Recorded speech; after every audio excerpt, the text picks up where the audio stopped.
It's 1950. North Korean troops are massing along the 38th parallel, preparing to invade South Korea and unleash one of the most bloody and most forgotten wars of the 20th century.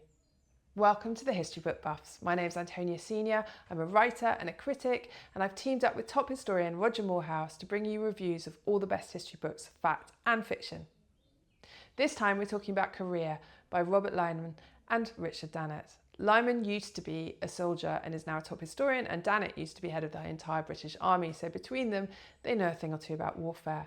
In Korea, they argue that not only was this war one of the most bloody wars of the 20th century, it's also one of the most misunderstood. So we get right into that. At the end of the episode, we're also going to recommend some top other books to read, fact and fiction, to further and deepen your knowledge of the Korean War. So follow us, like us, help us keep bringing you reviews of the top history books. And I'll hand you over now to me talking to Roger about the Korean War.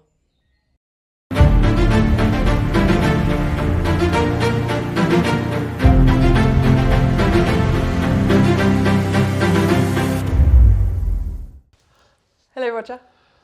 Hello, Senior. How are you? I'm okay. Good. I'm good. I'm looking forward to another cheery, light-hearted, frothy discussion. We have a bit of light relief this week after the horrors of World War II and of Nuclear Armageddon. Nuclear Armageddon. we're now moving on to the Korean War, which we discovered in our reading this week. I think I hadn't quite appreciated quite how horrifically bloody and vile it really was. Indeed. I mean, there's a case to be made that it's largely been forgotten in the British psyche. There is, luckily, somebody has come along with a brilliant book to make that case and kind of rehabilitate this war. So this week we are looking at Korea by the soldier turned historian Robert Lyman. Mm-hmm. And by General Lord Dannatt, Richard Dannatt, who was the Chief of Staff of the British Army. Indeed. And they've written another book previously together, so this is their second collaboration. And this is a book about Korea from a sort of military history standpoint. And it's rather good, isn't it? It is very good. Now, look, they make the case in the book that the war has first of all been forgotten, and second of all that it's largely misunderstood in the sort of conventional narrative, such as it is. What do you sort of see to those points, those broad points? I think it's absolutely true. I mean, it has been largely forgotten. It's overshadowed by the two wars that sandwiched it, Vietnam and World War II. And one of the points that this book makes so brilliantly is how informed it was by the echo of World War II. I mean, we'll talk about this, I'm sure, but you know, we feel the echo of World War II even now about how it affects, you know, geopolitics and strategic thinking and how people view world events. There's always echoes of the war. But this was real or imagined. Real or imagined, right. Yeah. Or exaggerated or not. You know, everything, is this appeasement? Is this, you know, whatever. The kind Those are the points of reference. Right, always. And how much more those echoes were rumbling in 1950 when the Korean War kicked off is a really interesting point. So yes, definitely slightly misunderstood, very forgotten. I think we should just go over the casualty figures before we start. To make the point of its overall relevance, right? Well, Rob Lyman, I always call him Lyman, sorry Rob if you're watching, Robert Lyman, not Des Lynam, top football pundits. Maybe I'll just call him Rob all the way through. Yeah, let's do that. So Rob and General Lord Dannatt say in the book that just purely from the mathematics of battle, it should be remembered because I've written down some of what he says. So the British casualties weren't very much, right? Which is probably part of the reason why we've forgotten it. 793 killed, 2,878 wounded or missing, and in fact, I think we quite often forget that the British were even involved. Or even there. Because you know, partly because we weren't in Vietnam. Right? Exactly. So yeah. American casualties: 36,940 killed, 92,134 wounded, and 8,176 missing or taken prisoner. I mean, those are big figures. This is not long after World War II. As Robert Lyman and Richard Dannatt say in their book, the figures pale into insignificance when faced with the losses by the two Koreas. They put the South Korean losses at 415,000 dead, of whom 140,000 were military, and a further 897,832 various casualties of various kinds. It's unbelievable. It's huge. North Korean casualties, but a consensus rests on about 2 million, of whom 520,000 were fighting soldiers. The Chinese lost just short of 1 million troops. So they basically make the case that the civilian casualties of this war were astronomical and outstrip almost every other conflict. On a per capita basis. On a per capita basis, yeah.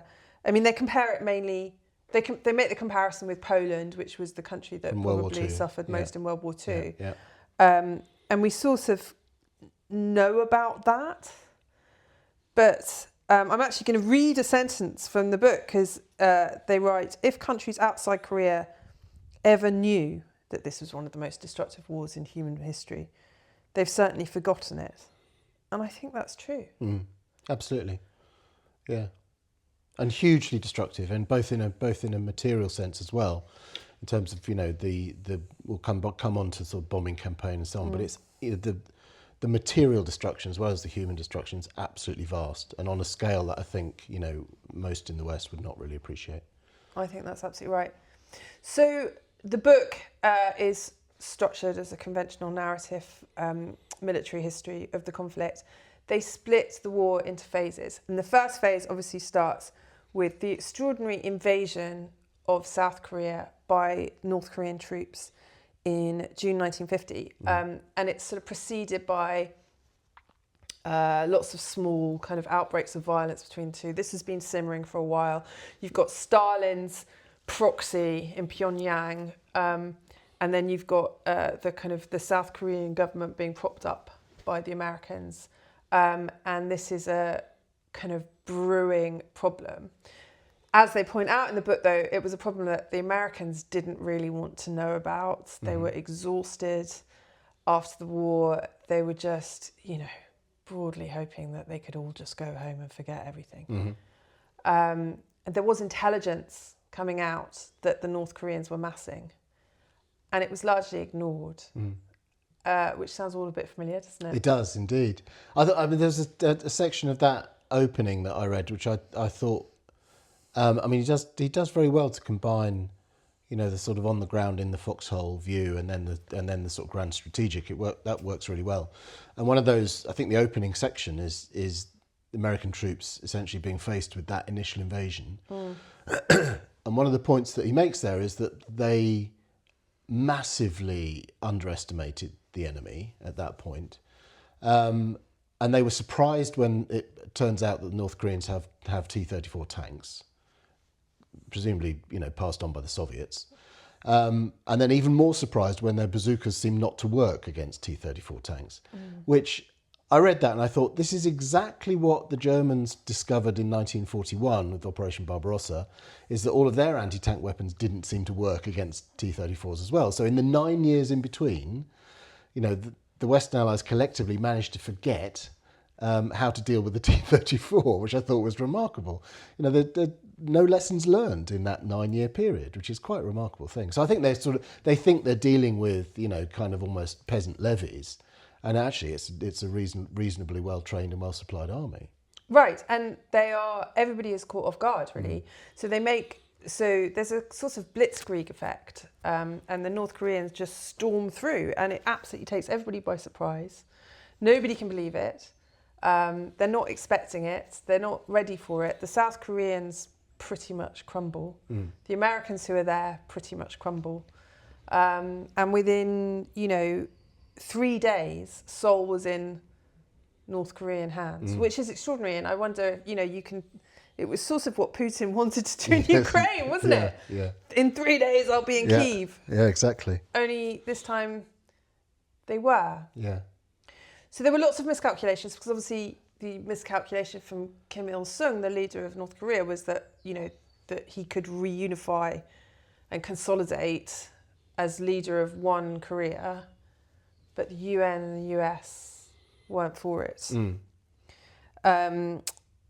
And again, that's sort of framed in the context of Second World War as well. It's about pushback against oppression and pushback against aggression as well. It's framed in those terms, right? We're learning the lessons of 1939. You don't roll over, you actually confront it. Yeah, and I think for the British that was certainly a consideration, because the British, even more than the Americans, were completely bankrupt and completely exhausted and utterly uninterested in fighting any more wars. They were just done, they were spent. But, the idea that you would let a belligerent totalitarian overwhelm another sovereign country in 1950 felt like a really, really, really bad idea, and you can see not why. Acceptable. Yeah. Right. So obviously, then the UN, the US, and their allies, and a small British contingent. I don't think we were. I don't think it was a very it wasn't one of our big crusades, shall we say? Well, tell the Gloucesters that, but carry on. Yeah. Okay. But yeah. I mean, you think of those British war dead, 793. Yeah. Fair point. I mean, no wonder we have forgotten it, really. The British Army probably loses that in training exercises. Yeah, okay. Antonia Senior there, appearing at the Gloucester History Festival sometime soon. Yeah, also making unfounded slagging off comments about the British Army when Robert Lyman might actually watch this, and there's not a more pro-British Army guy going. Anyway, so the US go in, they push the North Koreans back. We're truncating this enormously. Obviously, this is a big story, and we're kind of bite-sizing it. They pushed the North Koreans back to the 38th parallel, which had been the original line. And now this is one of the bits where Robert Lyman and Richard Dannatt are really interesting. Their contention is that this point, this was when they made some really big mistakes. Mm-hmm. They say they should have ended the war right then. So the argument before that is that it's a necessary, just war, right? And then the second phase gets into unnecessary and unjust to a large extent. Yeah, so the idea that then they're going to invade North Korea and create a single unified Korea, I mean, the British are very nervous about this. They point out that, the moral justification for that action isn't really there. That the logistical problems of that action is really problematic. And crucially, if they cross that 38th parallel and push up through North Korea, at some point they might provoke the Chinese, right? So they do it anyway. And this is another point where Rob Lyman and Richard Dannatt are very, very strong. They are very, very bullish on where they lay the blame for this phase. And it's very firmly at the door of General MacArthur, who has been, he's obviously an absolute hero for his heroics during World War II. And he's the guy on the ground in Japan, which is what, and then this all becomes his baby. And they basically talk about his vanity and his ego and his lack of strategic thinking. They say he's operationally brilliant, but he has a lack of strategic thinking. And I have to say, one of the things I loved about this book, I loved many things about this book, is, there's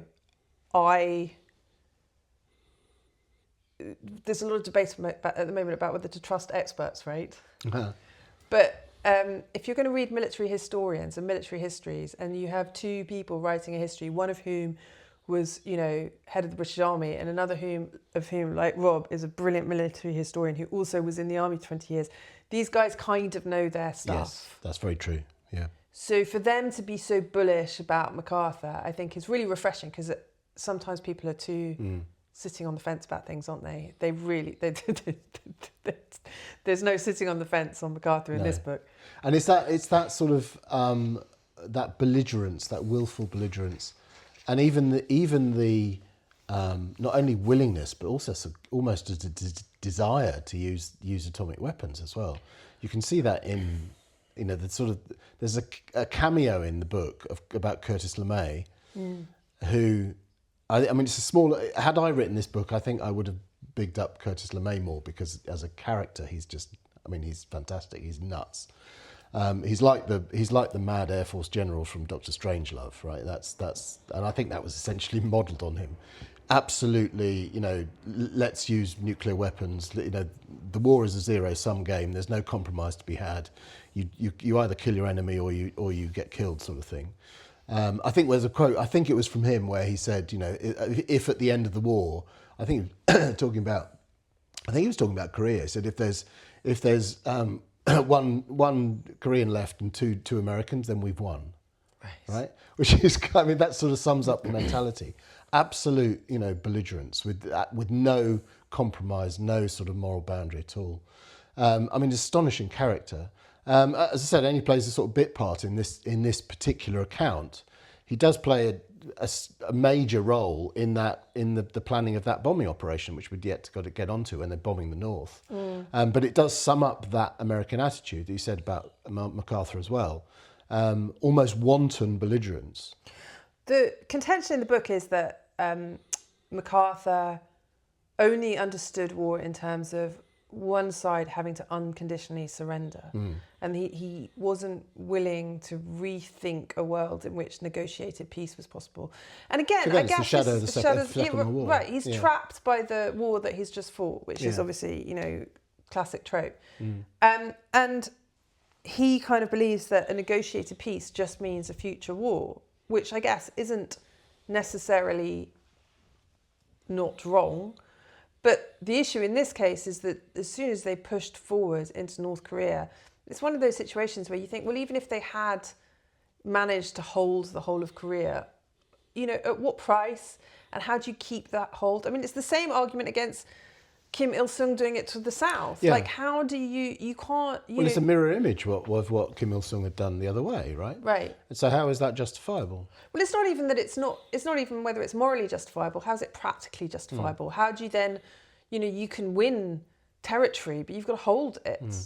And if you've won it by killing everybody's children, how valid is that? Yeah. And that brings us on to the civilian death toll, which you mentioned, but also the scale of the bombing. There's a couple of points that I'd picked up from the book there. Yeah. More tonnage was dropped on Korea than was dropped by the Allies on Germany in World War II. That's astonishing. That is astonishing. That is astonishing. I know the technology has improved, the sort of capacity of what they can carry and so on has improved, but still I found that one stat really astonishing. And again, it's a shorter war, it's 3 years. There is only really a year of kind of concentrated on the ground fighting, and then sort of 2 years of skirmishing, and also the bombing. So it's not like it's 3 years of solid fighting either. So that's quite an astonishing statistic. And again, Pyongyang was 75% destroyed from aerial bombing. There were other cities in North Korea that were worse than that. These are astonishing statistics. So the degree to which they're willing to, really be gloves off with the North Koreans is quite amazing. Well, they were trying. I mean, the way that the story is told in this book is that, in terms of the phases of the war, is that after they'd kind of gone into the north and then been pushed back, then they're just, both sides are sort of squatting along the 38th parallel for 2 years, just sort of trying to work towards... The Americans at this point are trying to put... MacArthur's been got rid of, but and replaced by a general called Ridgway, who they think is fantastic, and he gets a lot of love in this book. The tactic at this point, I guess, is just to sort of, hold the line and push and put pressure on and try and get the best kind of negotiated peace that is available. And one of the great sticking points is POWs, which is really interesting. Yeah. Because the original UN, it must have been a UN resolution, I assume, but the UN position was that any POWs had to be their choice as to where they wanted to go back to, which obviously was you can see why they did it, but for the North that was unacceptable because, you know, if anyone wanted to leave the North, you know, how do you leave paradise? It's not allowed. So, you know, this became a sticking point for the North. You can't possibly allow that. And because of the very fluid nature of the war, you had lots of POWs on both sides. So that became, as I read it, one of the sort of primary problems for the next 2 years. Yeah. Was to actually negotiate that problem away. I mean, absolutely, it's a problem. There's another bit, but at the beginning of the book, where in the lead up to the war, part of the problem is that one of the ahead of the invasion is that all the North Koreans making their way south, because astonishingly, Roger, it's almost like people don't want utopia. Weird. I know, right? Isn't that astonishing? Isn't that amazing? Yeah. And then they've obviously, after the war, with North Korea completely decimated and in, you know, rubble and ruins, what's the best way to get it on its feet? Should we have a kind of planned collective economy? With a mad totalitarian dictatorship family. Yeah, let's do that. Yeah. That'll work. Definitely not a recipe for famine, misery and disaster at all. No. Nailing your colours to the mast though, Senior. Oh, yeah. It turns out I might be quite, you know, not in favour of utopia. Who knew? So look, one of the most destructive wars in history. Yeah. I think justifiably, with their argument, has been forgotten in the West. Not justified that it's been forgotten. Their argument is justified. They're right that it's been forgotten. Yes. And a really good account. I mean, as I said, it ties together the macro and the micro. You know, the foxhole with the you know, commanders in Washington and elsewhere. It does it really well, doesn't it? I think it does it brilliantly. There are some things that I could have done with more of. And they say in their introduction that it will mainly be from the American and South Korean side. I could have done with more from the North Korean side. Mm-hmm. But, you know, maybe that's for another book, somebody else's book. That could be a sources problem as much as anything. Yeah, 100%. Yeah. I would also like to read a different book. I don't think it should have been in this book. This isn't a criticism of this book, but it's made me very interested in the topic, and I want to read much more about the civilians, because I think I hadn't appreciated the civilian toll on Korea at all. I think, you know, partly maybe because we're blinded by Vietnam, you know, so that's our image of a sort of Cold War turned hot proxy war, isn't it? Exactly. And I think I could read a lot more about the civilians in both South and North Korea and the impact of the war on them. Where this book is fantastic is on drawing you through the sort of origins and course of the conflict in a way that's incredibly readable. And you know, some of it is, you know, the accounts of what it was like to be a soldier, an American soldier, often, because they tend to be who he focuses on, you know, far away from home in this alien world, often in winter, freezing cold. I think that's the image a lot of people have. If you do have an image of Korea at all, it's of, you know, a wet foxhole in sort of, you know, freezing conditions on a hillside. You know, that's the kind of image I think people have. Which I think is largely borne out, isn't it? Because a lot of those accounts do seem to be that sort of thing. Yeah, and I think, you know, it's like any of the campaigns that you think about as being insanely memorable are the ones where people are fighting the elements as much as they're fighting each other. Yeah. And I think this is one of them. That's one of them, exactly. Absolutely horrifying and really... And to go through all of that and have it sort of largely... Not airbrush, that's the wrong word, but certainly the emphasis of our backwards-looking history does not, you know, land on Korea in the same way as it lands on other things. No, and maybe it should. Yeah, I hope so. And maybe it will now. Useful corrective, this book. I think it's going to be wonderful. So you mentioned the sort of civilian suffering, obviously, which is enormous. But that, I'm imagining, if we talk about your other picks, your other recommendations, it will bring us back to the civilian suffering, won't it, with your novels? Actually, kind of. So I've got two really, really awesome novels set in Korea around this period. So The first one is called The Island of the Sea Women by, I realise I've forgotten the author's name, Lisa C. Her name is. And it is such a great book. It's about the island of Jeju, which I've almost certainly said completely wrong, in Korea, where there is a tradition of women divers. So they dive for shellfish on the bottom of the ocean, and they're, you know, some of these cultures where it's so ingrained that they're physiologically adaptive. Really? So these women, webbed feet or something. no, they've got webbed feet, but they've got like great lung capacity, and and they can dive for hours on the bottom. But obviously these are traditional pursuits that have been slightly undermined by modernity. Mm-hmm. So Lisa C takes two young girls born into this community and follows them throughout the 1930s, the Japanese occupation, through World War II, and into and beyond the Korean War. Mm-hmm. And it's about the birth of modern Korea via the Korean War, through the lives of these two women. And it's really good. I'd really recommend it. Very good. What's it called again?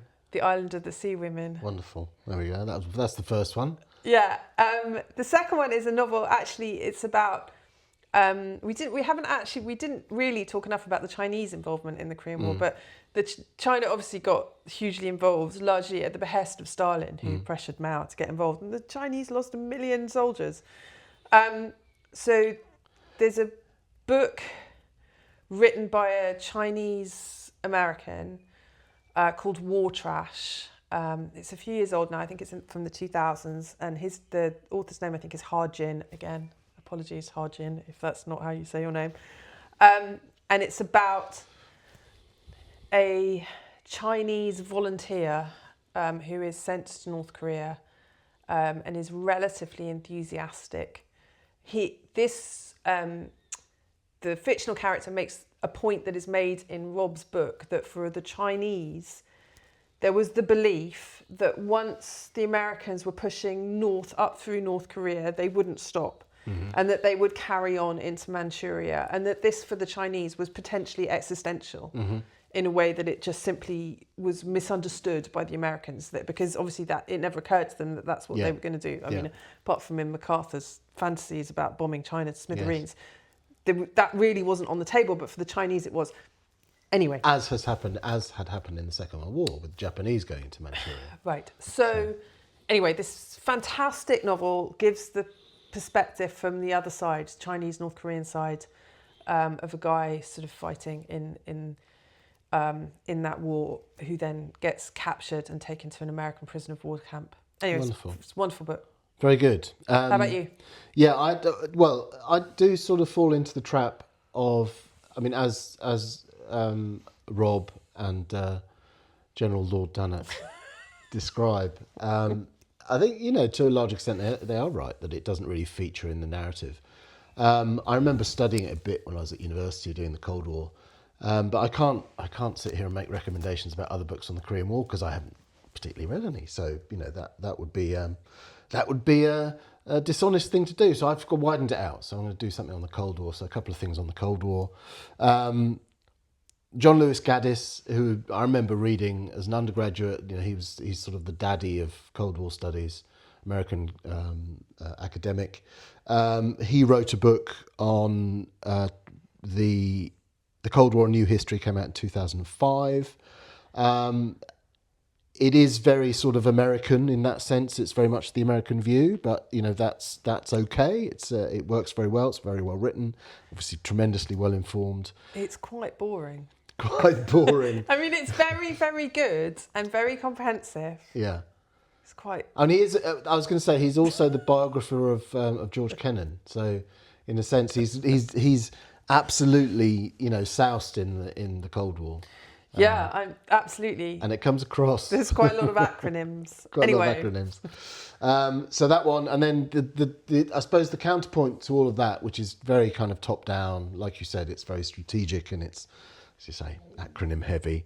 The other one would be Bridget Kendall's Oral History of the Cold War, which came out 10 years ago, something like that, which is in a sense, the opposite. It's the view from the bottom. It's interviews. She was a BBC journalist. Yeah. It's interviews with not only with politicians of in her case the sort of late period of the Cold War, but also people that experienced it on the ground and those were at the sharp end of the conflict. So you love an eyewitness, Morehouse. I do love an eyewitness. Yeah, exactly. I do, because I think it's a little bit of a always a sort of underused resource to actually to put you down in the foxhole like Rob Lyman does in this, and the same thing Anthony Beevor does with his World War II. I think it increasingly it's used, and I try and use it, but I wonder why other people don't, because I always find them fascinating. Yeah, it's great choices. Thank you very much. So there we are, Korean War. So brilliant book, Korea. Rob Lyman and General Lord Dannatt. Yeah. Really good, really enjoyed it. I mean, beautifully written, we should say. We haven't mentioned that. It is beautifully written. It really is. And flows along really well. And yeah, it's I felt like... And short for a Rob Lyman book. Yeah. I felt like my hand was being held through some quite treacherous waters in this book in a really unshowy way, which I really liked. Wonderful. Good Very book. good. So, thumbs up. Excellent. Excellent. They'll be pleased. I mean, being, Chief of the British Army compared to being recommended by Exactly. us. I mean, it's a highlight for them. I know. Basically. He'll be made up. He'll be made up.